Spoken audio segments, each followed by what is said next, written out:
আজকে জগতের মধ্যে যত নারী এসেছে সব নারীরা স্বামীর খিদমত করেছে, স্বামীর সেবা করেছে, আর জগতের মধ্যে জান্নাতের সার্টিফিকেট পেয়েছে। বাবাজি ভাইরা, আজকে জগতের মধ্যে স্বামীর সেবা উঠে গেছে, স্বামীর খিদমত উঠে গেছে।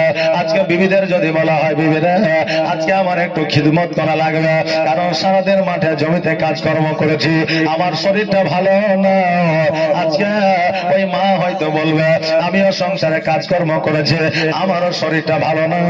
অতএব স্বামীর সেবা আজকে মা বোনেরা অনিহার মধ্যে আছে।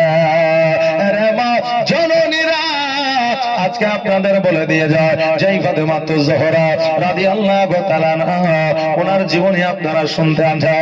আর শোনার পরে যদি আমার মা ফাতেমার জীবনের দিকে একটু আপনারা লক্ষ্য করে, আমার মা ফাতেমার জীবনের দিকে লক্ষ্য করে যদি আপনার জীবনের পরিবর্তন ঘটাইতে পারে, তবে কিয়ামতের দিনে জান্নাত আপনার জন্য প্রযোজ্য হয়ে যাবে। এই জন্য একবার ফলো করে দেখা, আমার ফাতেমা জোহরা রাদিয়াল্লাহু তাআলা আনহা আমার আলী রাদিয়াল্লাহু তাআলা আনহুকে বিবাহ করে যখন আলীর বাড়িতে আসলে, আমার নবীজি বললে ফাতেমা আজকে তোমাকে বলে যাই রে মা, আজকে যে জাতাটা আমি দিলাম ওই জাতাটা আমি নিজে নবীর মাথায় করে নিয়ে আসলাম। আজকে যে পাটিটা আমি দিলাম ওই পাটিটা আমি নবী নিজে বয়ে নিয়ে আসলাম। আজকে যে চাদরটা দিলাম ওই চাদরটা আমি নবী নিজে বয়ে নিয়ে আসলাম। ফাতেমা আজকে আমি উমারের মাথায় দিতে পারতাম, আবু বকরের মাথায় দিতে পারতাম, আমি ওসমান গনির মাথায় দিতে পারতাম, আমি আলীর মাথায় দিতে পারতাম, কিন্তু আমি নিজের মাথায় করে নিয়ে আসলাম। এই জন্য নিয়ে আসলাম যে আমি তোমাকে শিক্ষা দেওয়ার জন্য নিয়ে আসলাম। জোরে বলেন সুবহানাল্লাহ। সন্তান 18 বছর 20 বছর 22 বছর 25 বছর হয়ে গেল, ওই সন্তান যখন কোনো ভুল পথে চলে আমরা ওই সন্তানটার দোষ দিয়ে দিই যে সন্তানটা হলো খারাপ, কিন্তু আসলে ওই সন্তানের বাড়ির পরিবেশটা ছিল খারাপ। এই জন্য সন্তানটা বাবা 20 বছরে হয়ে গেছে খারাপ। বাবারে আমার মা ফাতেমা জোহরা রাদিয়াল্লাহু তাআলা আনহা বললে, ইয়া রাসূলুল্লাহ, নবী গো আমাকে কি শিক্ষা আপনি দিতেছেন আমি বুঝতে পারলাম না। নবী বলে, ফাতেমা আজকে আমি নিজের মাথায় জাতা বয়ে তোমার বাড়িতে নিয়ে আসলাম। আমি আলীকে একবার বললাম না, কারণ আলী হলো আমার জামাই। আজকে আমি শ্বশুর হইয়া আমি আলীকে যদি এত সুসম্মানে সম্মানিত করি, ও ফাতেমা আজকে আলী হলো তোমার স্বামী। আজকে স্বামীকে যদি তুমি কোন রকমের অর্ডার করে দাও, যদি আদেশ করে দাও, তোমার প্রতি যদি তোমার স্বামী কোন রকম যদি একটু রাগ হয়ে যায়, যদি বা খুশি হয়ে যায়, তুমি জান্নাতের রানী থাকবে না। কারণ হইল জগতের মধ্যে পিতা মাতা স্বামীকে খুশি রাখতে হবে, স্বামীর মন জয় করে রাখতে হবে। স্বামী যদি তোমার জন্য একবার বরদোয়া করে দেয়, যতই ইবাদত বান্দি করো না কেন, তোমার ইবাদত বান্দিগি আল্লাহর দরবারে কবুল হবে না। আর স্বামী যদি তোমার জন্য একটু ভালো দোয়া করে দেয়, জাহান্নামের আগুন তোমার জন্য হারাম হয়ে যাবে। জোরে বলেন সুবহানাল্লাহ। এই জন্য বলে যায় জীবনে কখনো কোন সময় স্বামীকে অর্ডার করবে না, কারণ স্বামীর পায়ের তলে আমার আল্লাহ দিয়েছে বিবিদের জান্নাত। মা বাবার পায়ের তলে আমার আল্লাহ সন্তানদের জান্নাত দিয়েছে। বাবারা আজকে জগতের মধ্যে আমরা জান্নাতের জন্য কত টাকা পয়সা খরচা আমরা করেছি, কিন্তু জান্নাত মায়ের পায়ের তলে ফ্রিতে পাওয়া যায়, কিন্তু মায়ের তলায় আমরা যাই না। বাবারা স্বামীর পায়ের তলায় জান্নাত ফ্রিতে পাওয়া যায়, তবে বিবিরা স্বামীর পায়ের তলায় যায় না, খিদমত করে না। বাবারে ভাইরা, আমার মা ফাতেমা জোহরা রাদিয়াল্লাহু তাআলা আনহা কত কষ্টে জীবন যাপন করেছে, তবুও স্বামীর প্রতি কোনদিন রাগ করে না। 3 দিন ধরে অনাহারে না খেয়েছে নিজে, না খেয়েছে স্বামী, না খেয়েছে সন্তানেরা, বাড়িতে যেন ক্ষুধার্ত সবাই অনাহারা। তারা চিন্তা করে আল্লাহ গো, আজকে আমরা নিজে খাই নাই ঠিকই, কিন্তু সন্তানদের মুখে যদি দুইটা আহার উঠা দিতে পারতাম, সন্তানদের মুখে যদি দুইটা আমি খাবার দিতে পারতাম, আজকে মা হইয়া আমার মনটা বড় খুশি হয়ে যাইত। সন্তান যদি খুশি হয় তবে মায়ের চাইতে বড় আর কেউ খুশি হইতে পারে না। আহারে বাবা, ইমাম হোসেন রাদিয়াল্লাহু তাআলা আনহু উনি বলে, মা গো, আজকে 3 দিন ধরে অনাহারে আছি মা, যদি একটু খাবার আমাকে দিতে গো মা, আজকে ওই খাবারটা খাইয়া আমার খিদা নিবারণ করতাম, আজকে আমাদের পেট পূরণ হইয়া যাইত। ফাতেমা বলে, বেটা শোনো, আজকে তোমার আব্বা কাজে কর্মে গিয়েছে, হয়তো তোমার জন্য খাবার নিয়ে আসবে, কর্ম যদি পেয়ে যায়, কাজ যদি পেয়ে যায়, তোমাদের জন্য খাবারের ব্যবস্থা হয়ে যাবে। আরে বাবা, এই 3 দিনের কাহিনী, এই 3 দিনের জীবনে এক একজন রাবী এক এক রকম করে আপনার বর্ণনা করেছে। বাবা, তবে যে রাবীরাকে আমি যদি অমান্য করি তবে বাবা হবে না। সেই আমলে রাবীরা আপনার বর্ণনা এক একজনের মতের মতো করে এক একজন বর্ণনা দিয়েছে।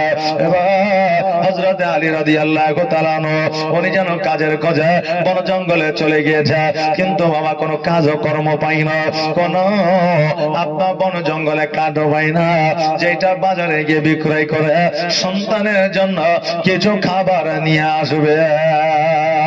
আমার আলী রাদিয়াল্লাহু তাআলা কাজের খোঁজে যেন আপনার ঘোরাঘুরি করতে আছে, কিন্তু কাজ পাই না। এইদিকে আমার দয়ার নবী মুস্তাফা সাল্লাল্লাহু তাআলা আলাইহি ওয়াসাল্লামের বাড়িতে খাবার নয়, এই জন্য আমার নবীজি বাড়ির মধ্যে আছে, ফাতেমার বাড়িতে আসে না। কেন না? যদি ফাতেমার বাড়িতে যায়, আজকে ইমাম হাসান ও হুসাইন আমার কাছে আসবে আর বলবে, নানু গো, কিছু খাবার দাও, খাবার দাও, আজকে খিদার জ্বালায় থাকতে পারি না, আমি নবী, আমি সহ্য করতে পারবো না। এই জন্য আমার নবীজি ফাতেমার বাড়িতে যাই না। বাবারে, আমার ইমাম হোসেন বলতেছে, মা গো, আব্বা অনেকক্ষণ আগে কাজে কর্মে গিয়েছে, এখনো পর্যন্ত আসে না, আসে না। ও গো মা, খিদার জ্বালা আর সহ্য করতে পারি না। মা বলে, বেটা এসো এসো, একটু ঘুম পেরে না, একটু নিদ্রায় চলে যাও, নিশ্চয় তোমার আব্বা তোমাদের জন্য খাবার নিয়ে আসবে। আমার হোসেন বলে, মা পেটে ক্ষুধার যন্ত্রণা, এই খিদার জ্বালাতে ঘুম যেন আসে না। মা ফাতেমা জোহরা রাদিয়াল্লাহু তাআলা আনহা বললে, এ বেটা শোনো, আজকে তোমরা আমার পাশে আমার কোল মুবারকা মাথা দিয়া তোমরা শুয়ে যাও, তোমাদের কাছে আমি কোরআন তেলাওয়াত করতে থাকবো। ওই কোরআন তেলাওয়াত শ্রবণ করতে করতে তোমাদের ঘুম চলে আসবে। 2 ভাই নিজের মায়ের কোল মুবারকের উপরে মাথা দিলেন, আর আমার ফাতেমা জোহরা রাদিয়াল্লাহু তাআলা আনহা উনি যেন বাবা কোরআন তেলাওয়াত করতে আরম্ভ করলেন। ওই কোরআন তেলাওয়াত শুনতে শুনতে ইমাম হাসান ও হোসাইন যেন ঘুমায়া পড়লেন। আমার ফাতেমা রাদিয়াল্লাহু তাআলা আনহা উনি যেন আল্লাহর দরবারে দোয়া করলেন, আল্লাহ গো, আজকে আমার স্বামী কাজে কর্মে গিয়েছে, এখনো পর্যন্ত বাড়িতে আসে না। ও আল্লাহ, আজকে আমার 2 সন্তান অনাহারে ঘুমে গিয়েছে, আমার সন্তানেরা যদি ঘুম থেকে জাগ্রত হয়ে যায়, আল্লাহ গো, খাবার চাইবে, আমি খাবার দিতে পারবো না। আমি ফাতেমা, আমি সন্তানদের কি জবাব দিব? আহারে বাবা, ক্ষুধার্ত যা আপনার পেট নিয়ে কতক্ষণ পর্যন্ত বিছানায় ঘুমানো যায় না বাবা। পেটে যদি খিদা থাকে, না আসবে ঘুম, না আপনার বসে থাকতে ভালো লাগবে, না আপনার কাজে কর্মে মন লাগবে। পেটের খিদা বাবা বড় জ্বালা। এবার হযরতে হুসাইন রাদিয়াল্লাহু তাআলা বৈকাল বেলাতে যেন ঘুম থেকে জাগ্রত হয়েছে, মাকে বলে, মা গো, এখনো পর্যন্ত আমাদের জন্য কি কোনো খাবারের ব্যবস্থা হয় না? ফাতেমা বলে, হুসাইন শোনো, বিকেল হয়েছে, তোমার আব্বা আসবে তোমাদের জন্য খাবার নিয়ে। হুসাইন বলে, মা, খিদার জ্বালা সহ্য হয় না, ওগো মা, আজকে খাবার যত বাড়িতে না, আমরা কি নানার কাছে যাব, হয়তো নানা আমাদের কিছু খাবার দেবে। ফাতেমা তিনি নিজেও জানে আমার দয়ার নবী মুস্তাফা সাল্লাল্লাহু তাআলা আলাইহি ওয়াসাল্লামের বাড়িতে খাবার না, আজকে হুসাইন গেলে আমার আব্বা খাবার দিতে পারবে না। এই জন্য ফাতেমা বলতেছে, হুসাইন শোনো, তোমার নানার কাছে যদি খাবার থাকতো, তোমার নানা তোমাদের দিতে আসতো। হুসাইন, আজকে তোমার নানার কাছে যেও না, এই জন্য যেও না, তোমার নানা তোমাদের মুখটা শুকনা দেখিলে থাকতে তিনি পারবেন না। হোসেন বলে, মা গো, আজকে নানার কাছে আমি যাব, বারণ করে আমাকে রুখতে পারবে না, কারণ নানার কাছে গেলে আমার নানা নিশ্চয় কিছু একটা ব্যবস্থা করে দেবে। আজকে নানার কাছে চাইবো খাবার, কেননা মা খিদার জ্বালা আর সহ্য করতে পারি না। আজকে খিদার জ্বালা আমি যেন কোন রকম ভাবে আর সহ্য করতে পারি না। হোসেন বলে, হাসান ভাই, আর দেরি নয়, জলদি করো, চলো ভাই, আজকে আমরা নানার কাছে যাব। এবার দুই ভাই গোটে গোটে পায়ে জানো আমার নবীজের কাছে, নবীজের বাড়ির দিকে অগ্রসর হইলা। এবার দুই ভাই নানার বাড়িতে যাবার পরে সালাম দিলে, আসসালামু আলাইকা ইয়া রাসূলুল্লাহ, আসসালামু আলাইকা ইয়া হাবিবাল্লাহ। বাবারে, আজকে হোসেন বাচ্চা ছেলে আমার নবীজিকে সালাম দেয়, এই শিক্ষাটা কোথা থেকে পাইলো রে বাবা? এই শিক্ষাটা নিজের পরিবার থেকে পেয়েছে। আর আজকে আমাদের 6 বছর 7 বছরের বাচ্চারা বাড়িতে বসে বসে টেঙ্গে টেঙ্গে করতেছে, এদের মুখে সালাম নাই, কালাম নাই, কালেমা নাই। আজকে আমার আপনার বাড়িতে 6 বছর 7 বছরের বাচ্চারা মোবাইল আর কার্টুন নিয়ে ব্যস্ত হয়ে আছে। এইটা বাবা আমাদের শাসনের অভাব, আমাদের পরিবেশের অভাব, আমাদের ছেলেদের বাচ্চাদের জ্ঞান দেওয়ার অভাব আছে। কারণ বাচ্চা যদি একটু রাগ করে, বাচ্চা যদি আপনার একটু অভিমান করে, বাচ্চা মা বাবার কাছে যদি চায় আমরা দিয়ে দিলে বাবা, কারণ বাচ্চার অভিমান আমাদের ভালো লাগে না। বাবাদের ভাইরা, যেটা আসল কথা ওই দিকে যায়। আমার হোসাইন সালাম দেওয়ার পরে আমার নবীজের বাড়িতে প্রবেশ করলে, নবীজের বাড়িতে প্রবেশ করার পরে হোসাইন 2 চোখের পানি ছেড়ে দিয়ে বলেন, না না, ওগো না না, আজকে আমরা কয়েকদিন ধরে অনাহারে আছি, আমার মায়ের তোমাকে বিচার করে দিতে হবে। আমার নবীজি বলে, কি বিচার? আমার কন্যা ফাতেমা জীবনে কোনদিন অন্যায় করে নাই, ভুল করে না। আমার ফাতেমা জীবনে কাউকে কোনদিন কড়া কথা বলে নাই। আমার ফাতেমা জীবনে কারো জীবন করে না।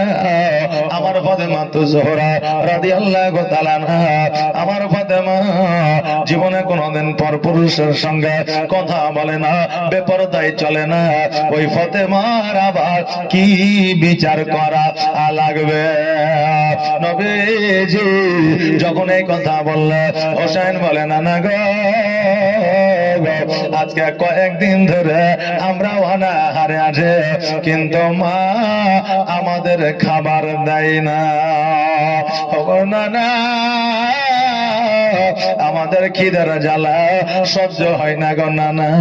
আজকে যদি আপনার বাড়িতে একটা খেজুর থাকে গো নানা, একটা খেজুর আমাকে দাও, আমরা দুই ভাই অর্ধেক করে খাবো, পানি পান করবো, খিদা নিবারণ করবো। নানা গো, খিদার জ্বালা বলো জ্বালা আমরা সহ্য করতে পারি না। আমার নবীজি দুই চোখের পানি ছেড়ে দিয়ে বলে, ভাই রে, আজকে তোমার মায়ের বিচার কি করব, আজকে তোমার আব্বার বিচার কি করব? কারণ তোমরা কয়েকদিন ধরে তো খাও নাই, এটা আমি জানি, কিন্তু তোমার মা বাবা আজকে কয়েক সপ্তাহ ধরে খাই নাই। জোরে বলে সুবহানাল্লাহ। আজকে তোমরা ক্ষুধার্ত অবস্থায় আছো রে ভাই, কিন্তু তোমার বাবা মায়ের কলিজাটা যেন ফেটে যায়।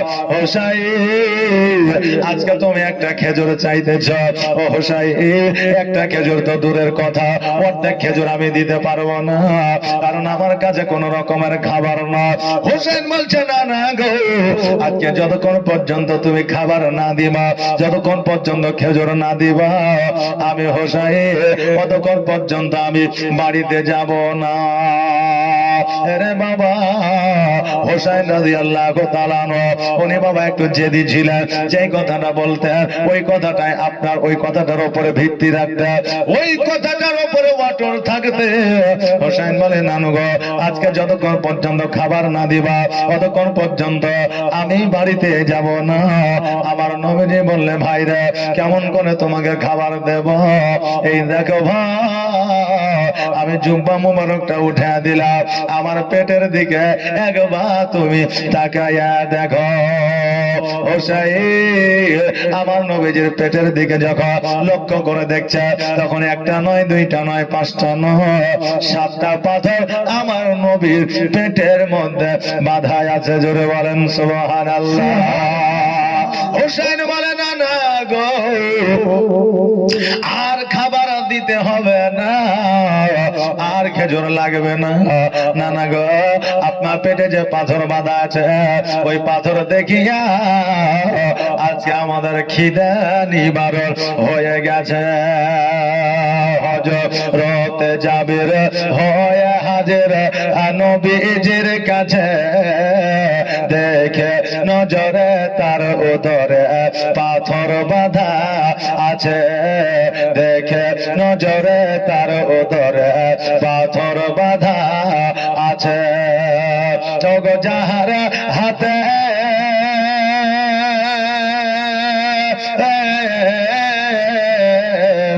ওগো যাহার হাতে দোজাহানের খাজনার চাবি, কয়েকদিন ধরে অনাহারে আছেন মোর নবী, কয়েকদিন ধরে অনাহারে আছেন মোর নবী। এই দৃশ্য দেখে আছেন ভুগে মোর নবী দো জাহান, সব কাজ ফেলে যাবে রে চলে যেথায় তার মাকান, গিয়ে আওয়াজ করে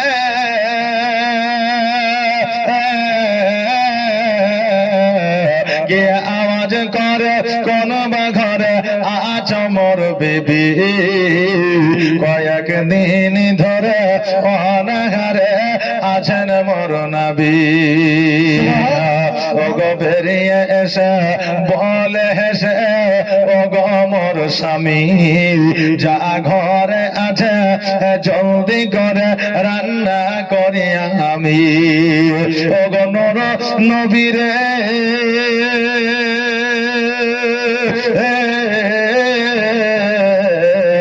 ওগো নর নবীরে, আনো ঘরে আর অল্প শাখাবি, কয়েকদিন ধরে অনাহারে আছেন মোর নবী, কয়েকদিন ধরে অনাহারে আছেন মোর নবী। হোসেন বলে, না না গো, আজকে আপনার পেটের মধ্যে পাথর দেখিয়া আজকে আমাদের খিদা নিবারণ হয়ে গেছে। ইয়া রাসূলুল্লাহ, আমাদের আর পৃথিবীর মধ্যে খাবার চাই না।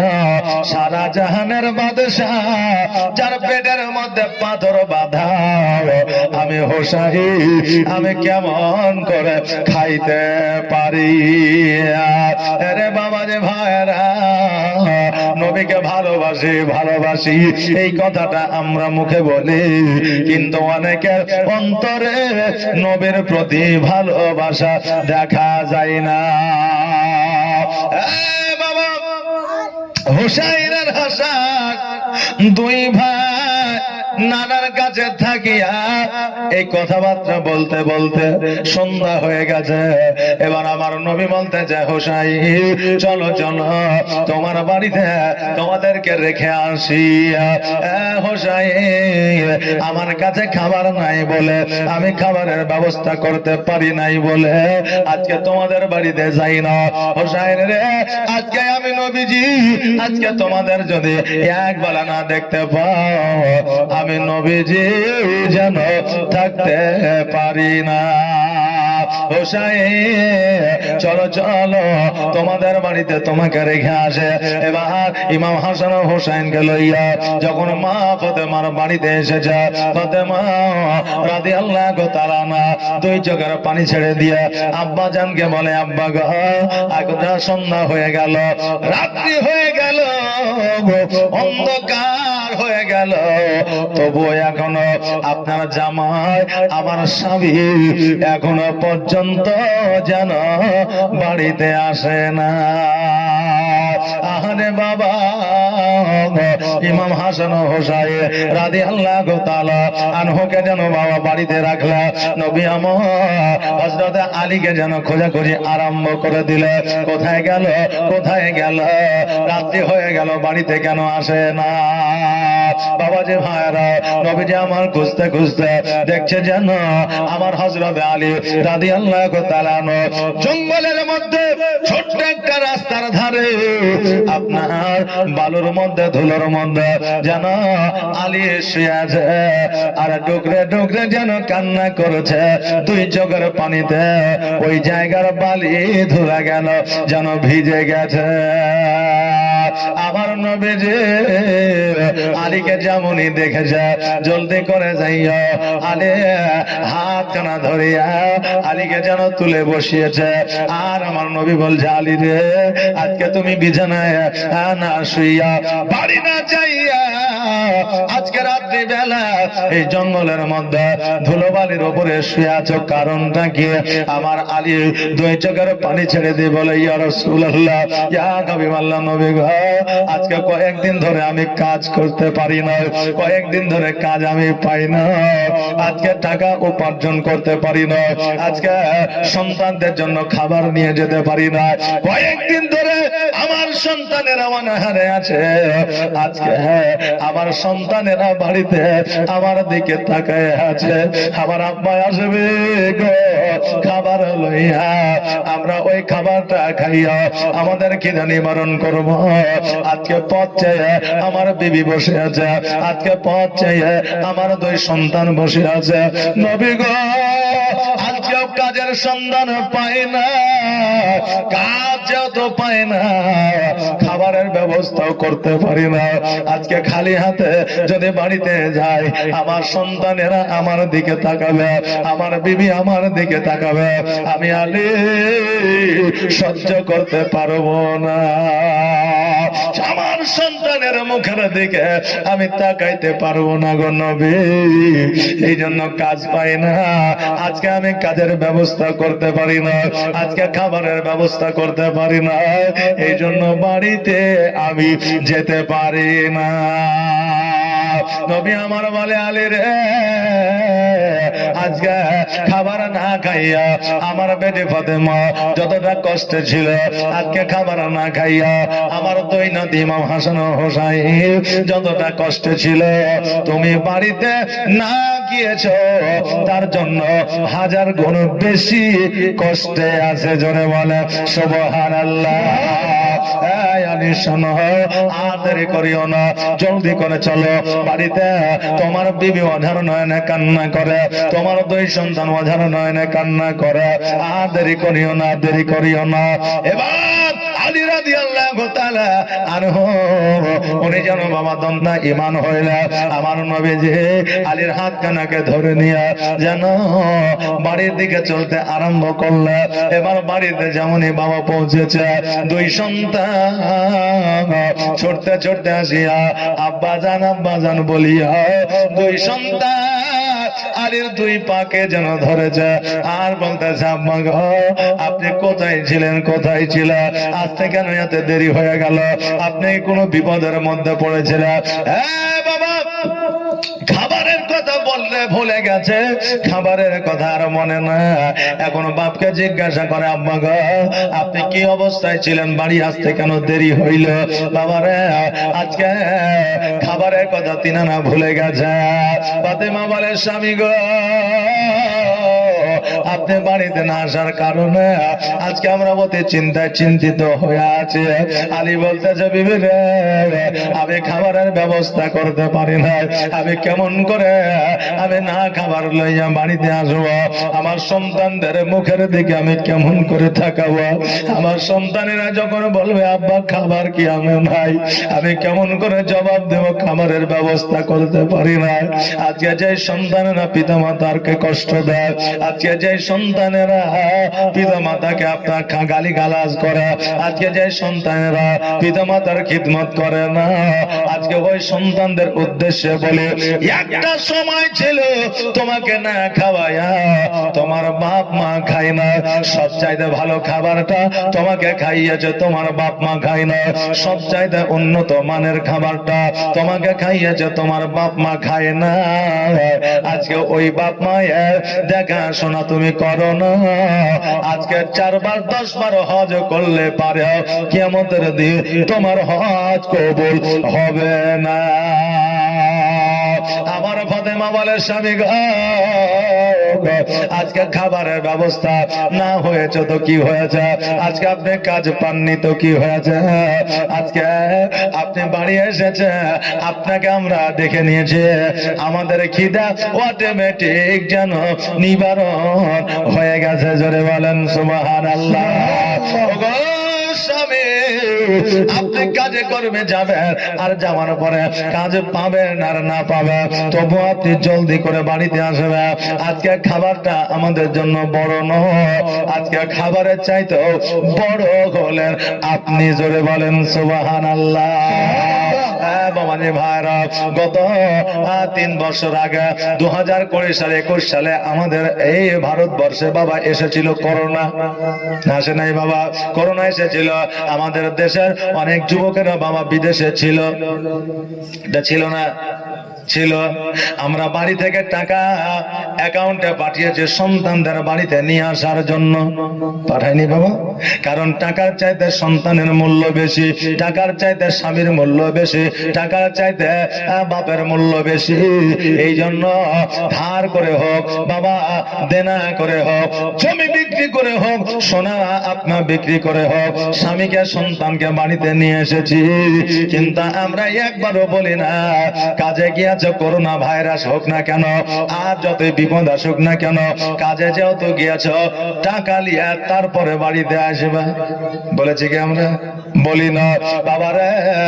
একজন পুরুষ যখন বাড়ি থেকে বার হয়ে কাজের উদ্দেশ্যে চলে যায়, ওই পুরুষটা যতক্ষণ পর্যন্ত বাড়িতে না আসে, মা বাবা স্ত্রী সন্তানে মনের মধ্যে কোন রকমের যেন শান্তি আসে না।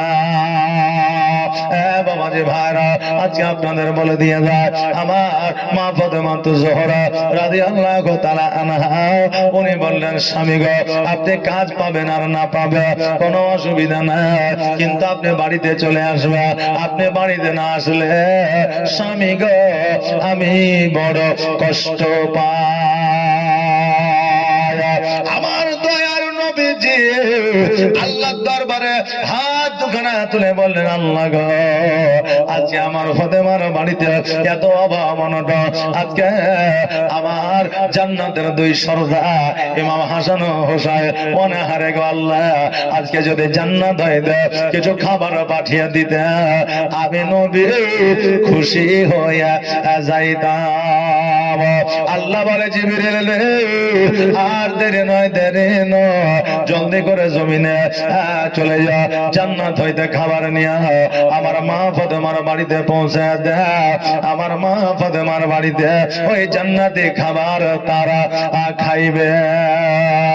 আরে বাবাজি ভাইরা, হযরত জিবরিল আলাইহিস সালাম জান্নাত হইতে খাবার নিয়ে এসে জগতের মধ্যে দিল, পরিবেশন করলে।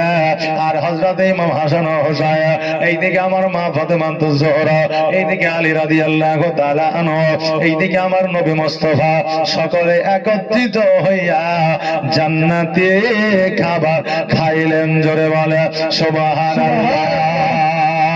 আমি ভয় করি না জাহান্নামে, আগুন ডরে আমার নবীর নামে রে,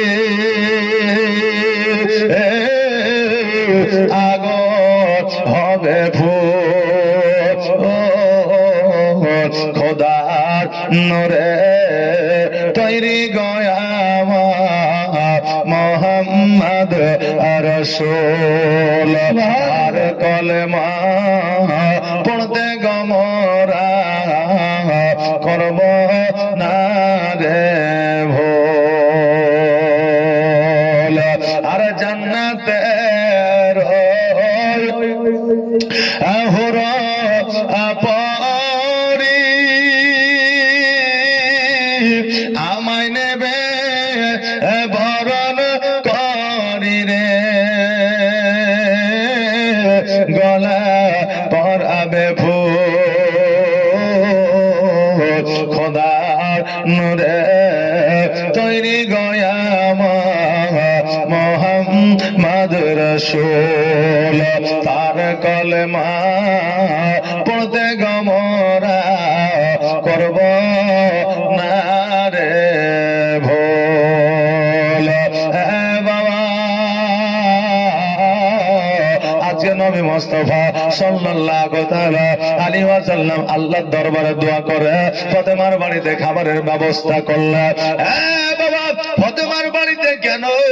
আমার নবী যদি চাইতে সারা কুল কায়নাতে কোন মানুষের কোনদিন অভাব অনটন রইত না। জোরে বলেন সুবহানাল্লাহ।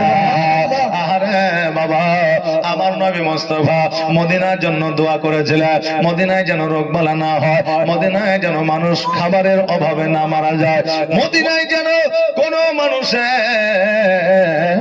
আজকে বিদেশ যেতে না হয়।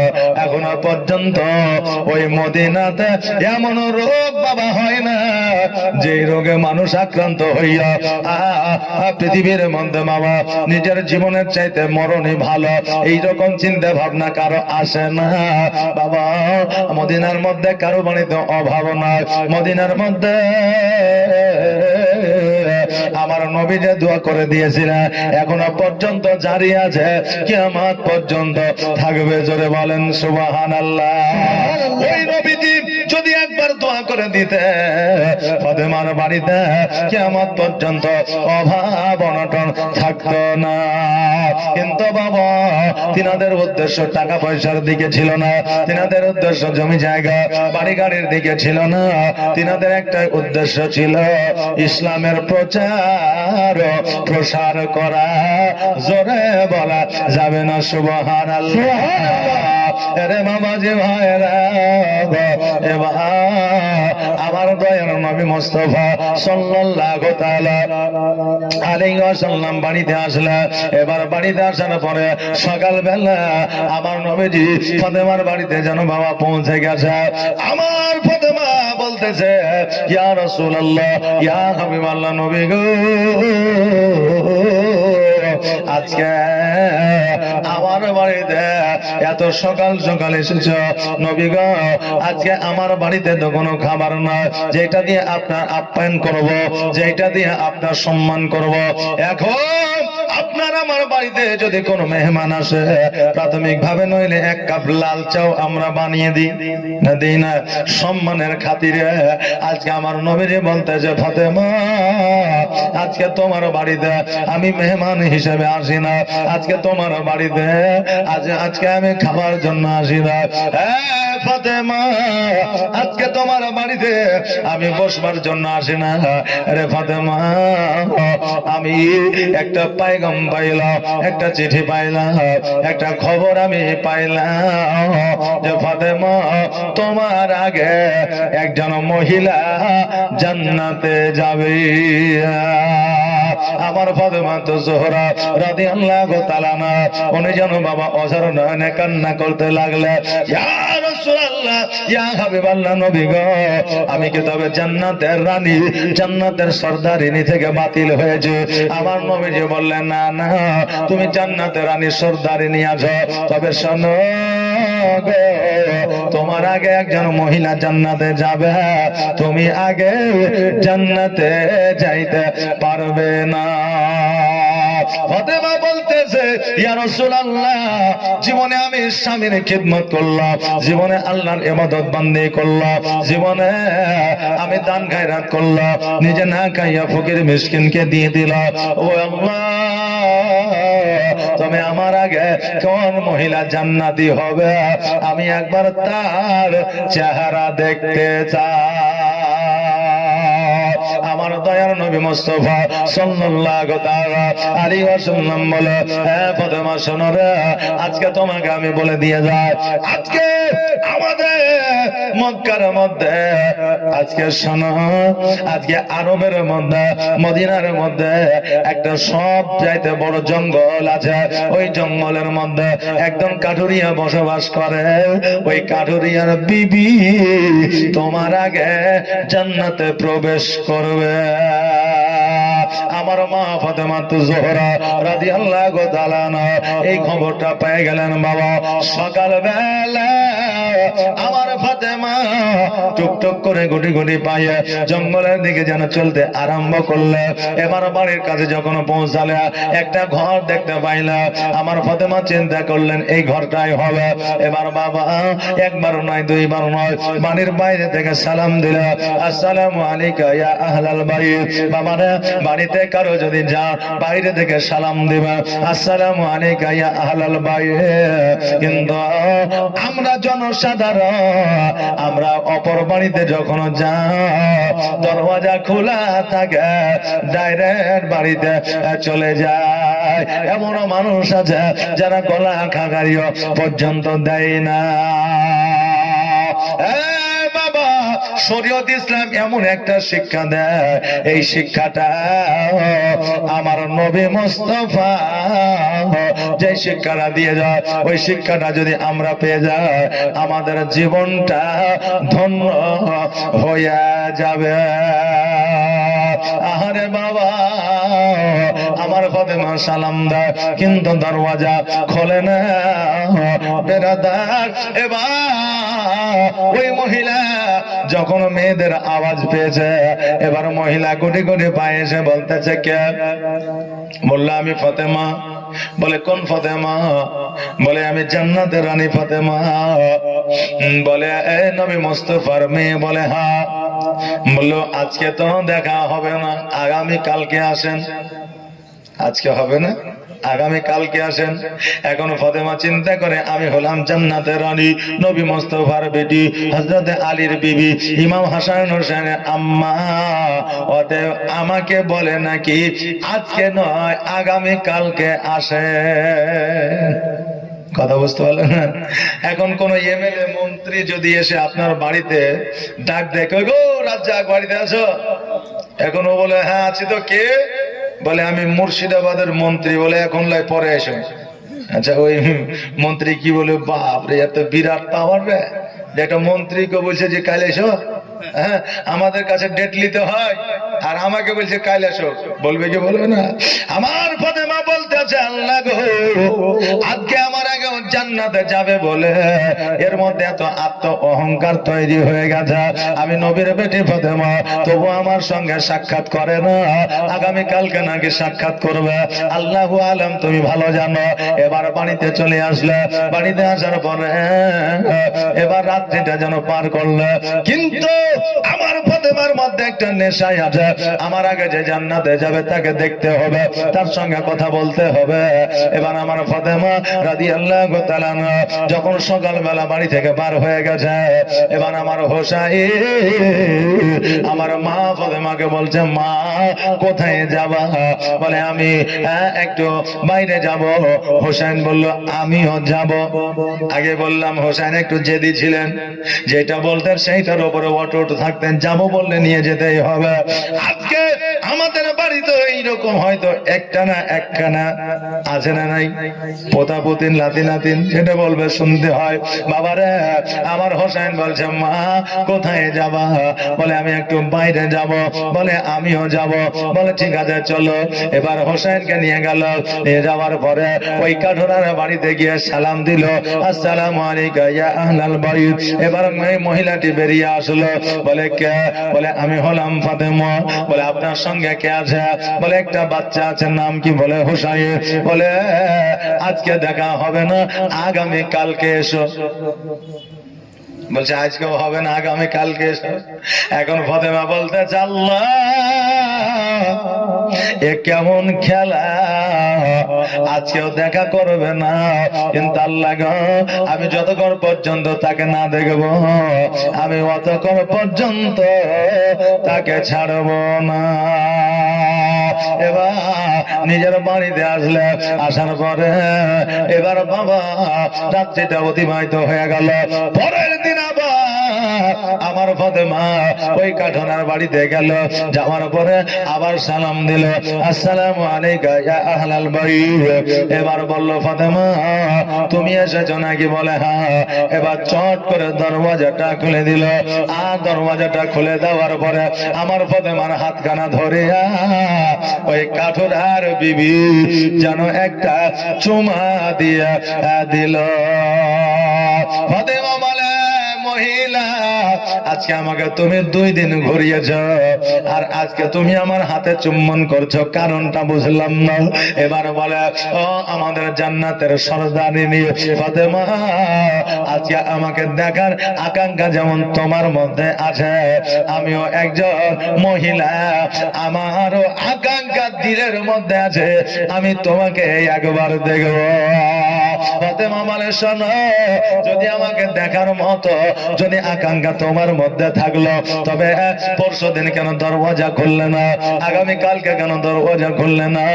আজকে দরওয়াজা খুলেছ, তার কারণটাকে? ওই মহিলা বলতেছে শোনো গো ফাতেমা, আমার স্বামী শুভেচ্ছা দেখার সময়, অর্থাৎ ফার্স্ট সকাল ফার্স্ট মর্নিং কাঠ কাটবার জন্য বড় জঙ্গলে চলে যায়, আমি বাড়িতে একা থাকি। আগামী পরশুদিন যখন আপনি এসেছিলেন, আমার স্বামীর কাছে পারমিশন নেওয়া হয় নাই, আমার স্বামীর কাছে বলা হয় না যে আমি কোন নারী কোন পুরুষের সঙ্গে কথাবার্তা বলবো, দেখা করব, এইরকম পারমিশন নেওয়া হয় না। এই জন্য তোমাকে প্রথম দিন ঘোরায় দিয়েছে, কিন্তু যেই দিন তুমি চলে গেছো সেই দিন রাত্রি বেলায় স্বামীর কাছে পারমিশন নিয়েছে, স্বামী আমার পারমিশন দিয়েছে, ঠিক আছে ফাতেমার সঙ্গে দেখা করবা, কথা বলবা, কিন্তু পরের দিন তুমি তোমার সন্তান হোসাইনকে নিয়ে এসেছো, কিন্তু আমি তোমার সাথে কথা বলবো এই পারমিশন নিয়েছি, কিন্তু হোসাইনের সামনে যাব এই পারমিশনটা নেওয়া হয়নি। এই পারমিশনটা নেওয়া হয়নি, এই জন্য আপনাকে দ্বিতীয় দিন ঘুরায় দিয়েছি। বিবি কাকে বলে দেখেন, যে বিবি কাকে বলে? স্বামীর এক কথার বাইরে যায় না, এরাই তো জান্নাতি। যে স্বামী যেমনই হোক, ভালো হোক মন্দ হোক, ওই স্বামীর কথা বিবিদের শুনতেই হবে, কোনো রাস্তা নেই। বাপ মা যেমনই হোক, খারাপ হোক ভালো হোক, বাপ মার খিদমত করতেই হবে, কোনো রাস্তা নাই। কিছু কিছু জিনিস আছে যেটাতে ইসলামের মধ্যে, শরীয়তের মধ্যে কোনো যুক্তি চলে না। যেমন তালাকের যুক্তি চলে না। আমি তো রাগ করে দিয়ে দিয়েছি হুজুর, আমি তো মদ খেয়েছিলাম হুজুর, আমার তখন জ্ঞান ছিল না, আমার বিবির বিরাট রাগ হয়েছে। কোনো যুক্তি চলবে না। তালাক তালাক। সুদে কোনো যুক্তি চলবে না। আপনি বলবেন একটা জমি নিল ভাই আমার 5 লাখ টাকা দিয়ে, আমি 3 লাখ দিলাম, ওই জমিটা 6 মাস পরে বেচছে 10 লাখ টাকায়, তো ওরও লাভ হইলো আমারও লাভ হইলো, আবার ক্ষতি কি আছে? অনেকে যুক্তি খাটায় না, খাটায় না যে খাটায়। কিন্তু সুদে কোনো যুক্তি চলবে না। যে সুদ মানে সুদ, হারাম হারাম, ঘুষ মানে ঘুষ, হারাম হারাম। কিছু জিনিস আছে যেখানে শরীয়তে কোনো যুক্তি চলে না। এটা একমাত্র রাসূল পাক সাল্লাল্লাহু তাআলা আলাইহি ওয়াসাল্লাম জানেন যে এটার মানে মর্তবা কি আছে। বাবারে, আজকে নবী যেটা বলে গেছে এটা তোমার জন্য হালাল, অতএব এটা তোমার জন্য ভালো। আর নবী যেটা বলে গেছে এটা তোমার জন্য হারাম, অতএব এটা তোমার জন্য খারাপ। এটাকে বর্জন করো আর ভালোটাকে অ্যাকসেপ্ট করো। কথা কি আমার বুঝতে পারলেন? জি। তাহলে স্বামীর অর্ডার, স্বামীর বিনা অনুমতিতে একজন জান্নাতি রানীর সঙ্গেও কথা বলছে না। আর আমাদের স্বামীরা মাঠে গেছে, ও জানে যে সার ছিটাবে, বিষ দিবে, মই দিবে, তারপরে বাড়িতে আসবে, মানে সকালে গেল বিকাল হবে, ভাতটা রান্না করে দিয়ে লাহারি দিয়ে ছেলেকে পাঠিয়ে দিয়েছে, এখন পরের বাড়িতে যাই অন্য মেয়ের সঙ্গে গল্প লাগিয়ে দিয়েছে। কথা বলে। কিন্তু স্বামীর অর্ডার বিনা অনুমতিতে আপনার বাড়ি থেকে অপরের বাড়িতে যাওয়া দূরের কথা, আপনি বাড়ি থেকে বাইরেও আসতে পারবেন না। এটা হচ্ছে শরীয়তি হুকুম। জোরে বলেন সুবহানাল্লাহ। এটা হচ্ছে শরীয়তি হুকুম। ওই মহিলা বলল, ফাতেমা আজকে আমি স্বামীর কাছ থেকে অর্ডার নিয়েছি, স্বামী গো আমি আমার ফাতেমার সম্মুখে যাইতে পারি নাই। বলে কেন? বলে 7 বছরের সন্তান হযরত হোসেন রাদিয়াল্লাহু তাআলা আনহু ছিল, আমার স্বামী অর্ডার পারমিশন দিয়েছে, হোসেন ডাকলো তো কি হলো, কথা বলবে, অসুবিধা না। এই জন্য আমার মনে যত আশা আকাঙ্ক্ষা ছিল, এই আশা আকাঙ্ক্ষা থাকার পরও স্বামীর পারমিশন পাই না বলে আজকে তোমার সঙ্গে সাক্ষাৎ করতে পারি না। ও ফাতেমা বলো বলো, আজকে তুমি আমার সঙ্গে সাক্ষাৎ কেন করতে এসেছ? বলে শোনো রে, আজকে তোমার সঙ্গে সাক্ষাৎ করতে এসেছি, তুমি কি জানো? বলে কি? বলে তুমি আমার আগেও জান্নাতে যাবে। বলে না, এটা তো আমি জানি না। বলে আমার আগেও তুমি জান্নাতে যাবে, এই জন্য তোমার সঙ্গে আমি সাক্ষাৎ করতে এসেছি। এবার আমার ফাতেমা তো জোহরা রাদিয়াল্লাহু তাআলা আনহাকে বলতেছে, আমি ফাতেমা জান্নাতের রানীর আগে জান্নাতে যাবো, এটা কেমন করে হতে পারে? আমি তো বুঝতে পারলাম না। আমার ফাতেমা বলে, বন্ধু শোনো রে, আজকে তুমি আমার আগে জান্নাতে কেন যাবে এটা আমি ফাতেমা বুঝতে পেরেছি।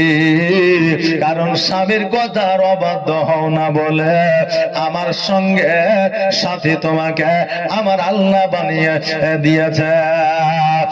বন্ধু শোনো, আমার আগে তুমি জান্নাতে যাবে না ঠিকই, আমি তোমার আগে জান্নাতে যাব। ইতিহাসের পাতায় আমি সবার আগে জান্নাতে যাব, শরীয়তের পাতায় আমি সবার আগে জান্নাতে যাব। তবে শোনো, আমি যে ঘোড়ার পৃষ্ঠে চেপে থাকবো, ওই ঘোড়ার লাগাম খানা তুমি ধরে থাকবে, আল্লাহ জান্নাতের দরওয়াজাটা খুলে দেবে। আর ওই ঘোড়ার লাগাম খানা ধরে থাকার কারণে তুমি আমার আগে জান্নাতের মধ্যে প্রবেশ করবে। জোরে বলে সুবহানাল্লাহ। মা বোনেরা, আজকে ফাতেমার ব্যবহার চরিত্রকে লক্ষ্য করে যদি ওই চরিত্র তোমার মধ্যে নিয়ে আসতে পারো, আজকে ফাতেমার জীবন কাহিনী শোনার পরে ওই জীবনটা যদি তুমি গঠন করতে পারো, কালকে আমাদের দিনে আমার ফাতেমা তোমাদেরকে সঙ্গে করে জান্নাতে নিয়ে যাবে। বাবাজি ভাইরা, আমার ফাতেমা তো জোহরা রাদিয়াল্লাহু তাআলা আনহা, উনি যেন বাবা বাড়িতে আসলে, বাড়িতে আসার পরে আমার ফাতেমা তো জোহরা রাদিয়াল্লাহু তাআলা আনহা ইমাম হাসান ও হুসাইনকে যেন খেলাধুলা করার জন্য পাঠিয়েছে। এবার দেখবেন বাচ্চা কাচ্চারা বেশি বেশি করে যদি ঘরের মধ্যে বাড়ির মধ্যে থাকে, তবে দেখবেন রে বাবা ওই বাচ্চাদের মধ্যে বেশি অলসতা আসে না? বাচ্চারা বাড়ির বাইরে খেলাধুলা করে না, সবসময় বাড়িতে। স্কুল থেকে এসে মোবাইল, স্কুল যাওয়ার আগেও মোবাইল, রাত্রেবেলায় মোবাইল, বাড়িতেই থাকে।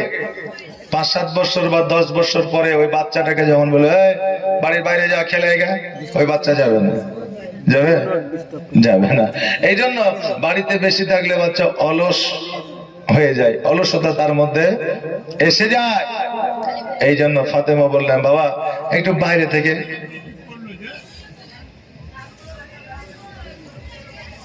যে কিছু বলছে নাকি?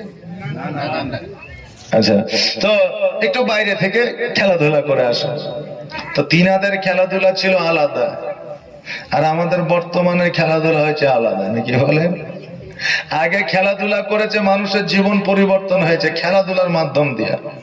আগে খেলাধুলা করেছে, মানুষের রোগ বালা ভালো হয়েছে খেলাধুলার মাধ্যম দিয়ে। আর এখন যে খেলাধুলা চলছে তাতে ছেলেরা পাগল হয়ে গেছে। যে মোবাইলে কিছুদিন দেখছিলাম গলায় চপ্পল, আর ওই চপ্পলটাকে নিয়ে বলছে মার মার মার মার মার, আর মোবাইলে ক্যামেরা পায়ে জিঞ্জিল বাঁধা।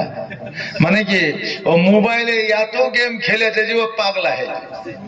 জি, আর আজকে জগতের মধ্যে শিয়াল কুকুরের জায়গা গেলে তো যত যুবক ছেলে আছে তারা লিয়েছে। এই জন্য শিয়াল কুকুর এখন এক হয়ে গেল, জ্বালানোর জায়গা নাই, ঝামেলা আর করিস না, তুই যেখানে যাবি আমি সেখানে যাবো।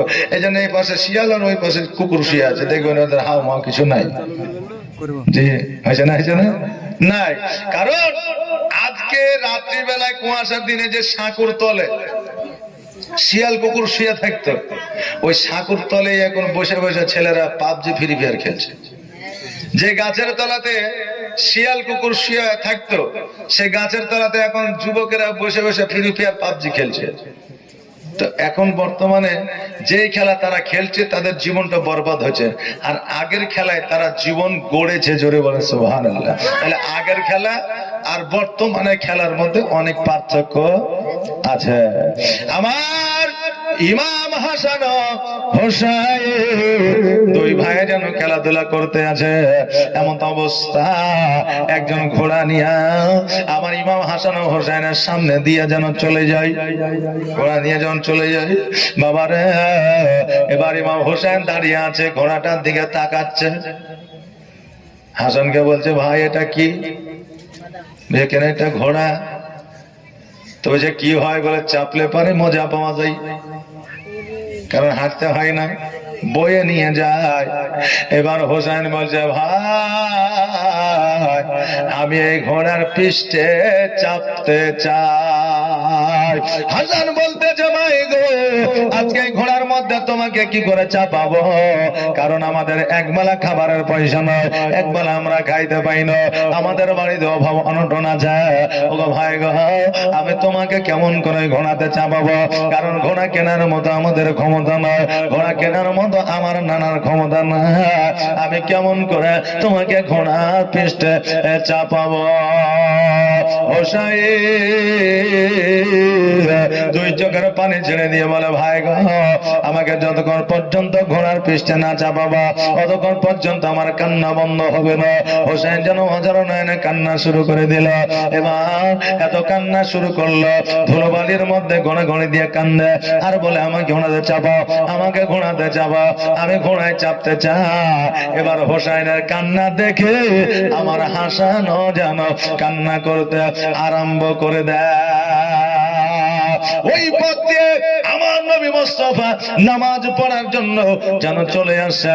দূর থেকে দেখছে যেন ইমাম হাসানও কান্দে, হুসাইনও কান্দে, দুইজনে যেন ধুলোয় গড়াগড়ি দিয়ে কান্দে। আমার নবীজি ছুটতে ছুটতে আসিয়া ইমাম হাসান ও হুসাইনকে যেন বুকের মধ্যে জড়ায়া ধরে নিয়েছে। আর বুকের মধ্যে জড়ায়া ধরে নেওয়ার পরে বলতেছে, ভাই রে, তোমরা দুই ভাইকে মারামারি করেছ, হুসাইন তুমি কি হাসানকে মেরেছ? হুসাইন বলে, না নগণ্য।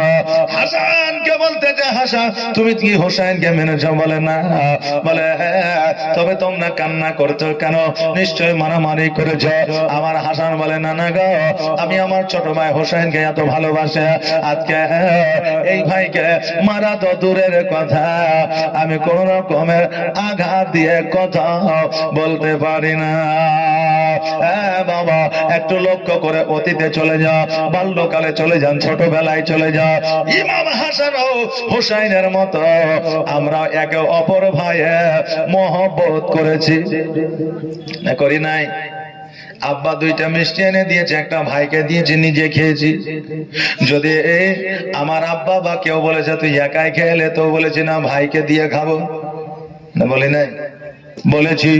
মা বলেছে, বেটারে তুই বড়, তুই একটু বেশি খেলে তোর ভাই আসবে, বুঝ কিন্তু সহ্য করবে না, গোটাই খেয়ে নেবে। বলেছে না, আমি ভাইকে ফাঁকি দিয়ে খেতে পারবো না। একটা ভাই কেঁদেছে তো অপর ভাই কেঁদেছে, একটা ভাইকে কেউ যদি মেরে দিয়েছে তার জন্য ওই ভাই বাবা ওই যুদ্ধের ময়দানে ঝাঁপিয়ে পড়েছে। হয়েছে না হয়নি?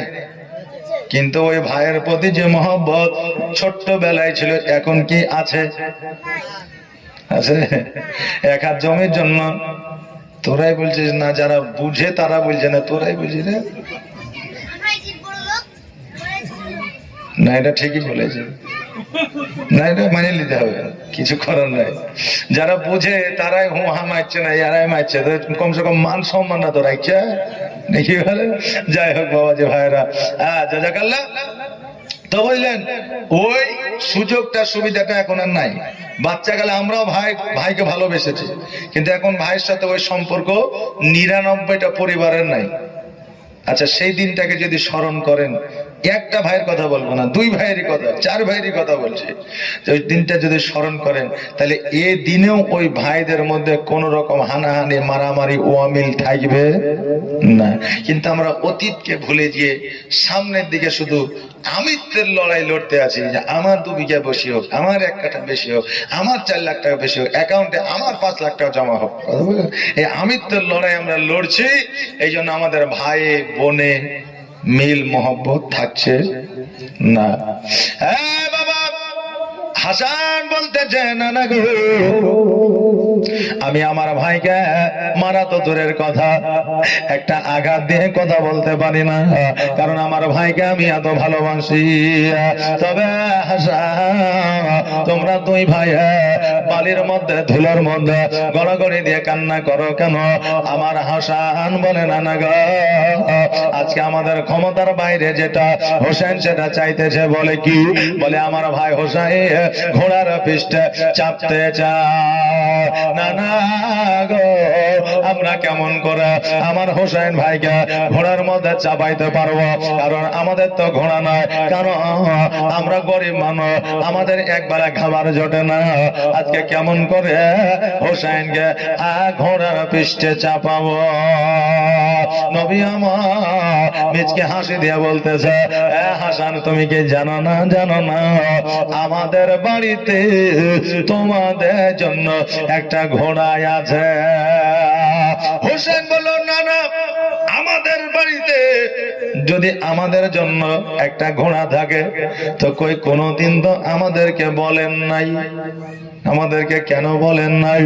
আমার নবী বলল, কেমন করে বলবো ভাই, তুমি যে ঘোড়া দেখেছ এটাও ঘোড়া, আর আজকে তোমরা যে ঘোড়াতে চাপবা সেটাও ঘোড়া, কিন্তু পুরোটাই আলাদা। কারণ এই ঘোড়ার 4টা পা আছে, আর তোমরা যে ঘোড়ায় চাপবো এই ঘোড়ার 2টা পা আছে, 2টা হাত আছে। এই ঘোড়া কথা বলতে পারে, এই ঘোড়ার বোঝার ক্ষমতা আছে, এই ঘোড়া বলার ক্ষমতা আছে। ও হোসাইন, তুমি চিন্তা করিও না। এবার হোসেন বলতেছে, বাচ্চা ছেলে বলে, না না গো, তবে আর দেরি নয়, জলদি করে ঘোড়া নিয়ে আসেন। বলে, ঘোড়া নিয়ে আসার দরকার হবে না, ঘোড়া তোমাদের সামনে আছে। হোসেন বলছে, যদি ঘোড়ার সামনে থাকে তো তাহলে নিয়ে আসেন। নবী আমার হামাগুড়ি দিয়ে দিলেন আর বললে, হোসেন, আজকে তোমাদের জন্য আমি হলাম ঘোড়া, আমার পৃষ্ঠে চেপে যাও। কোথায় যাবে একবার বলো, আমি নবী তোমাকে নিয়ে যাব। হোসেন জলদি করে উঠে গেছে আমার নবীজির পৃষ্ঠে, আর হাসান যেন দাঁড়িয়ে আছে।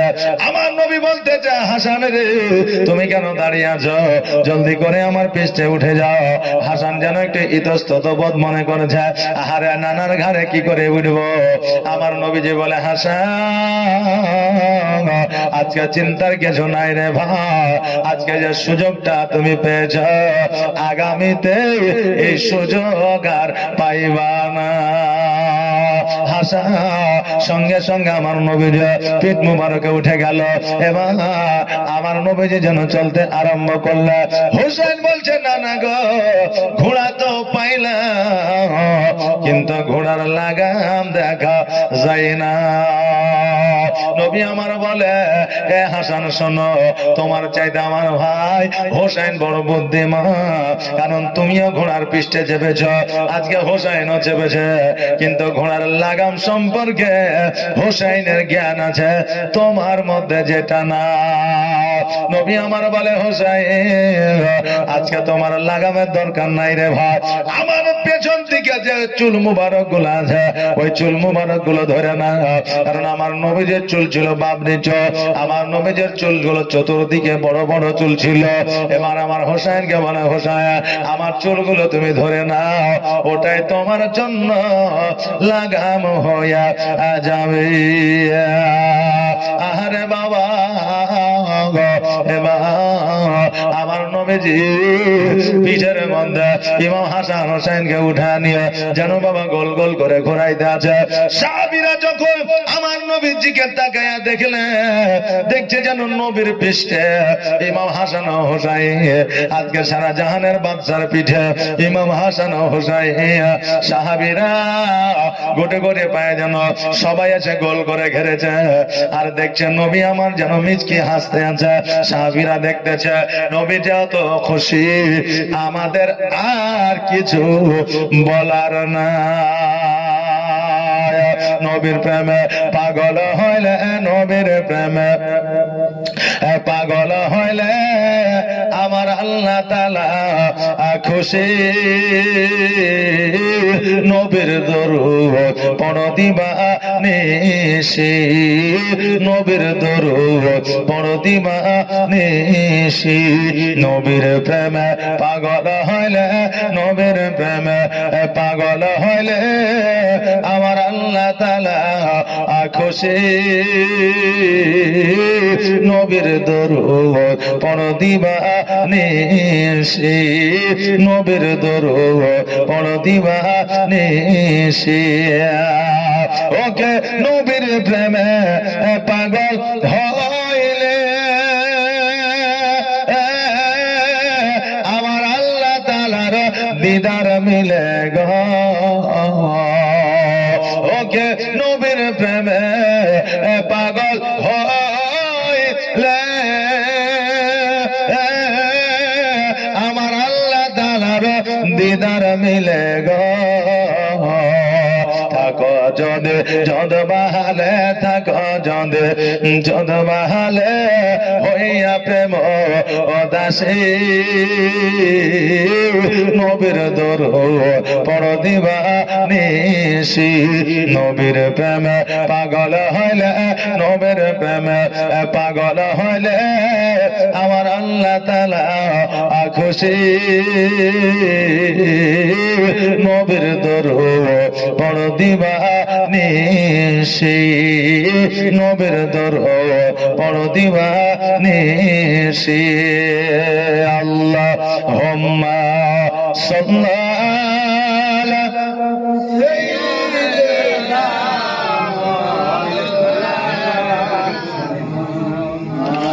ওয়ালা আলা সাইয়্যিদিনা মুহাম্মদ সাল্লাল্লাহু মুহাম্মাদিন সাল্লাল্লাহু মুহাম্মদ হরদম জবানে কালো পাক নামে মুহাম্মদ হরদম জবানে শফিয়ানা মুহাম্মদ সাল্লাল্লাহু তাআলা আলাইহি ওয়াসাল্লাম আমার নবীজি মিথ্যে হাসি হাসতেছে আমার হোসাইন আমার হাসান নবীজির পিঠে মুবারকে চেপে আছে আমার নবীজি চুল মুবারক গুলো যেন ধরে টান দিচ্ছে আমার নবীজি যেন দৌড়াচ্ছে সাহাবীরা আমার নবীজির দিকে তাকায় নবীজিকে খুশি দেখিয়া ওনারাও যেন মিচকি হাসতে যায় এমন অবস্থায় ইমাম হোসাইনকে লইয়া খেলাধুলা করতে করতে আমার নবীজি দুই চোখের পানি ছেড়ে দিয়ে যেন কান্দে সাহাবীরা আমার নবীজিকে বলে ইয়া রাসূলুল্লাহ আপনি এখন ইমাম হাসান হোসেনকে কোলে নিয়ে কাঁধে লইয়া পিঠে লইয়া চলতেছিলেন আনন্দে ছিলেন মিচকে হাসি দিয়েছিলেন আজকে আপনি দাঁড়িয়ে গিয়া অঝর নয়নে কেন কান্না করতে আরম্ভ করলেন নবী আমার বলে রে সাহাবীরা আজকে আমি নবী এই জন্য কান্না করে যে আজকে যে ইমাম হাসান হোসেনকে এত আদর যত্ন স্নেহ মায়া মমতা দিতে আছে এই ইমাম হাসান হোসেনকে একদিন আমার সাহাবীর সন্তান শহীদ করবে আমার একজন সাহাবীর সন্তান শহীদ করবে আমার ইমাম হাসান হোসেন ইসলামকে দন্দা ঈমান করবে এবার সাহাবীরা বলে ইয়া রাসূলুল্লাহ ইয়া হাবিবাল্লাহ নবী গো এমন দুর্ভাগ্যবান সাহাবী কে আছে আপনারা যার সন্তান আমার ইমাম হাসান হোসেনকে শহীদ করবে জান্নাতের যুবকদের সর্দারদের শহীদ করবে এমন দুর্ভাগ্যবান কে সাহাবী আছে আবার নবী বলে সাহাবীরা আজকে যদি ওই সাহাবীর নামটা বলে দিই ভবিষ্যৎবাণী যদি আমি করে দিই হয়তো তাকে তোমরা শহীদ করে নেবে সাহাবীরা বললেন ইয়া রাসূলুল্লাহ ইয়া হাবিবাল্লাহ নবী গো আপনি একবার নামটা বলে দেন আমরা আপনার কথার বাইরে কখনো কোনোদিন যাব না কিয়ামত পর্যন্ত যাব না জোরে বলে সুবহানাল্লাহ আমার দয়ার নবী মুস্তাফা সাল্লাল্লাহু তাআলা আলাইহি ওয়াসাল্লাম বলে আজকে যে ইমাম হাসান হোসেনকে শহীদ করবে তার নাম হবে ইয়াজিদ আর সন্তানটা হবে একজন আমার সাহাবী আর ওই সাহাবী আমার খুব নিকটতম সাহাবী ওই সাহাবী আমার খুব কাছের সাহাবী ওই সাহাবীর নাম হলো আমির মুয়াবিয়া ওই আমির মুয়াবিয়া ছুটতে ছুটতে আসিয়া আমার নবীজির পাখানা ধরিয়া বলে ইয়া রাসূলুল্লাহ ইয়া হাবিবাল্লাহ আজকে আমার নামটা আপনি বললেন নবী গো আজকে আপনার কথা কোনোদিন মিথ্যা হয় না কিয়ামত পর্যন্ত হবে না কেউ প্রমাণ করে দিতে পারবে না ইয়া রাসূলুল্লাহ পাহাড় পর্বত হিলে যেতে পারে আসমান জমিন হিলে যেতে পারে কিন্তু নবী গো আপনার জবান থেকে যে কথাটা বার হয়ে যাবে ওই কথার কোনো নড়চড় হবে না ইয়া রাসূলুল্লাহ, ইয়া হাবিবাল্লাহ, নবী গো, আজকে আমার সন্তান যদি ইমাম হাসান আর হোসেনের দুশমন হয়, আমি আমিরে মুয়াবিয়া কথা দিলাম আমি জীবনে কোনদিন বিবাহ করব না। ইয়া রাসূলুল্লাহ, আমি কোনদিন পৃথিবীর বুকে বিবাহ করব না, চাই আমার গুনাহ হোক পাপ হোক যাই হোক না কেন, কিন্তু আমি ইমাম হাসান ও হুসাইনের মহব্বত, যে সন্তান ইমাম হাসান ও হুসাইনের দুশমন হবে ওই সন্তান আমি জন্ম দিতে পারবো না। কিন্তু বাবারে, আমার আল্লাহ তাবারাক তাআলা যদি চায়, পৃথিবীর মানুষ যত ভাবুক না কেন কিছুই হবে না। এবার আপনি বলবেন, হুজুর গো, আজকে আল্লাহ তাবারাক তাআলা কেমন করে সন্তান দেবে যদি বিবাহ সে না করে, নাকি বলে? কিন্তু ইতিহাসের পাতা এইরকম কথা তো আছে রে বাবা, স্বামী ছাড়াও মায়েরা সন্তান জন্ম দিয়েছে, না দেয় নাই? জি, পুরুষেরা আপনার গর্ভে সন্তান ধারণ করেছে, এইরকম ইতিহাস আছে।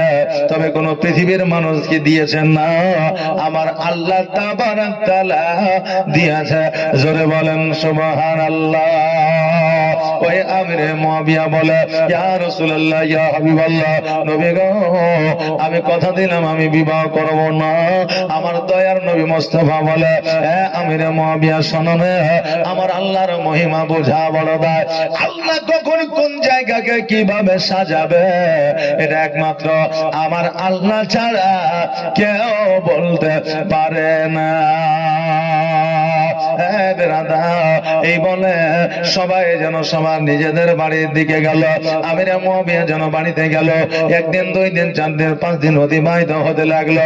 হঠাৎ করে সকালবেলা ফজরের নামাজ পড়বে এমত অবস্থা, ইস্তেঞ্জা করার জন্য, ইস্তেঞ্জা বোঝা পেশাব করার জন্য আমার আমিরে মুয়াবিয়া রাদিয়াল্লাহু তাআলা যখন বাবা পেশাবের কানের কাছে গেল, বাবারে, তিনার পেশাবের দ্বারে এত ব্যথা বেদনা যন্ত্রণা শুরু হয়ে গেল, উনি যেন আর বসে থাকতে পারে না। এত যন্ত্রণা হযরত আমিরে মুয়াবিয়া যেন সহ্য করতে পারে না। উনি তখন ছুটতে ছুটতে আমার নবী মুস্তাফার কাছে গেল। বাবারে, তখনকার আমলে আমার নবীর চাইতে বড় ডাক্তার কেউ ছিল না, তখনকার আমলে নবীর চাইতে বড় হাকিম কেউ ছিল না, তখনকার আমলে নবীর চাইতে বড় মাস্টার কেউ ছিল না, তখনকার আমলে আমার নবীর চাইতে বড় বিজ্ঞানী কেউ ছিল না, এখনো নাই, কিয়ামত পর্যন্ত হবে না। আমিরে মুয়াবিয়া রাদিয়াল্লাহু তাআলা উনি নবীদের কাছে গেলেন। যাওয়ার পরে বলতেছে, ইয়া রাসূলুল্লাহ, ইয়া হাবিবাল্লাহ, নবী গো, আমাকে এমন একটা রোগে আক্রমণ করেছে, আমি এই লজ্জা আপনাকে হয়তো বলতে পারবো না। নবী আমার বলে, আমিরে মুয়াবিয়া, রোগ বালা হইলে লজ্জা করার কোনো দরকার নাই, কারণ ডাক্তারের কাছে গুপ্ত রোগ নিয়ে যাবেন। এখন আপনি যদি প্রকাশ না করেন, ডাক্তার ওষুধ দিবে ঠিকই, কিন্তু আপনার রোগ ভালো হবে না। এই জন্য ডাক্তারকে সবকিছু আপনাকে খুলে বলতে হবে। কথা বুঝতে পারলেন না? সবকিছু খুলে বলতে হবে। আমিরে মুয়াবিয়া বলে, হুজুর গো, কেমন করে বলবো, শুরুটা কেমন করে করব আমি বুঝতে পারি না। আমার দয়ার নবী মুস্তাফা সাল্লাল্লাহু তাআলা আলাইহি ওয়াসাল্লাম বলে, আমিরে মুয়াবিয়া বলো বলো, দেরি করিও না, কারণ তোমার মধ্যে যে কষ্ট, সেই কষ্টটা তোমার চেহারা দ্বারা বোঝা যায়।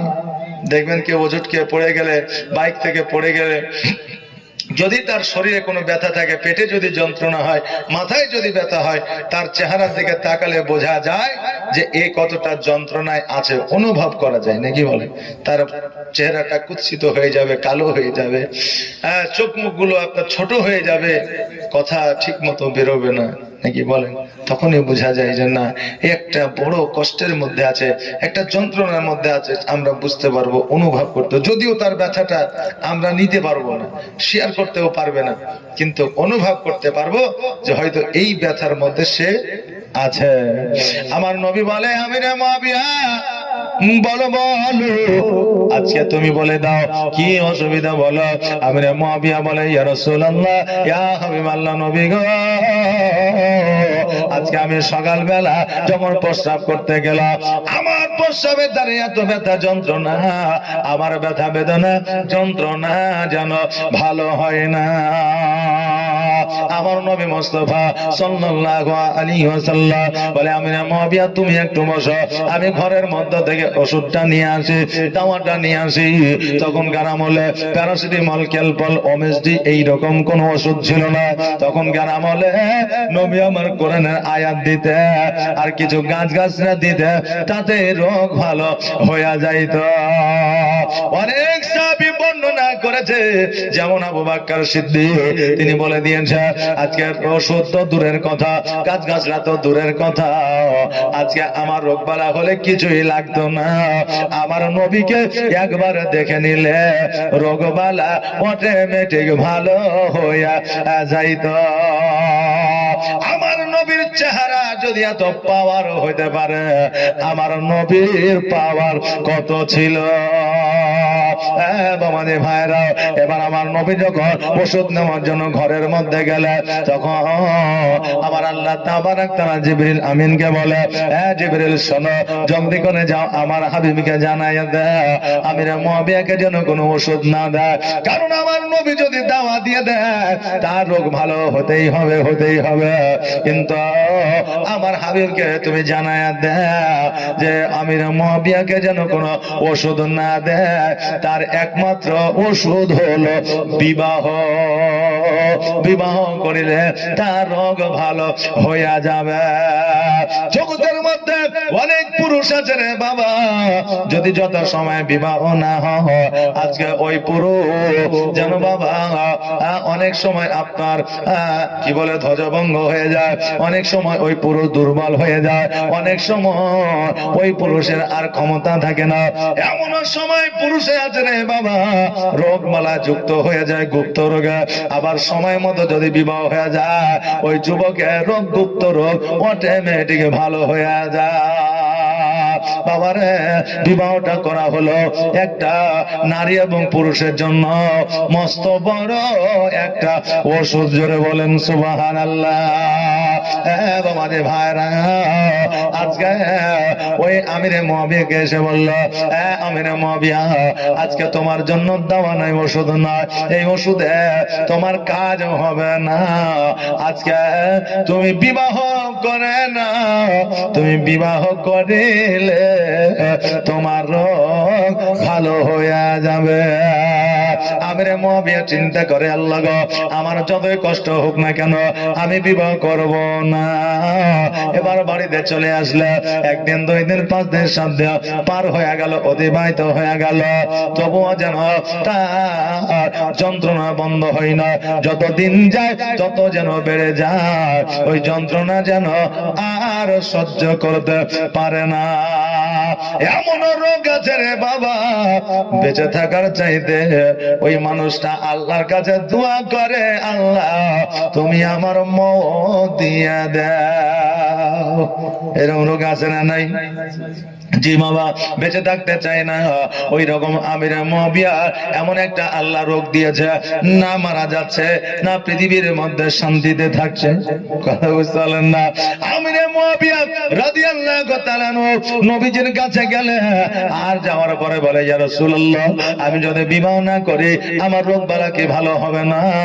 আমার নবী বললেন, না না, তুমি বিবাহ না করিলে তোমার রোগ ভালো হবে না। আমিরে মুয়াবিয়া বাড়িতে যেন চলে আসলেন। আর বাড়িতে আসার পরে নিজে নিজে চিন্তা ভাবনা করলেন, আমার রাসূল বলে দিয়েছে, আমি কিতাবের মধ্যে দেখেছি, অনেক নবী বর্ণনা করেছে যে একজন নারী 55 বছর 60 বছর যখন পার করে দেয়, আমার মায়েদের মাসে যে একটা রোগ আছে ওই রোগটা বন্ধ হয়ে যায়। আর ওই রোগটা যখন বন্ধ হয়ে যায়, মায়েদের সন্তান গর্ভে ধারণ করার মতো ক্ষমতা থাকে না। আমিরে মুয়াবিয়া তিনি চিন্তা করলেন, আমি যদি একজন 70 থেকে 75 বছরের নারীকে যদি বিবাহ করে, আমার রোগও ভালো হয়ে যাবে আর আমার সন্তানও হবে না। কিন্তু আল্লাহর সঙ্গে দেওয়া যাবে না পাল্লা, দেওয়া যাবে যাবে না। যে জায়গায় ফুল ফুটে না ওই জায়গায় আল্লাহ যদি চাইতো ফুল ফুটাবে, নাকি বলে? পাথরে ফুল ফুটে, কিন্তু এমনও পাথর আছে ফুল ফুটে, সেইটা হলো একমাত্র আল্লাহর ক্ষমতায়। কথা বললেন না, মানুষের কোনো পাওয়ার ক্ষমতা নাই বাবা। বেরাদার, তো কথা হলো যে আমার হযরতে আমিরে মুয়াবিয়া চিন্তা করলো যে আমি 75 বছর বা 70 বছরের নারীকে বিবাহ করব, যাতে আমার বিয়ে হয়ে যাবে আর আমার রোগও ভালো হয়ে যাবে, আমার সন্তানও হবে না। বেরাদার, এই বলে একজন 70 থেকে 75 বছরের নারীকে বিবাহ করলেন। এবার বিবাহ করে জীবন যাপন শুরু করলেন, রোগটা কিন্তু ভালো হয়ে গেল।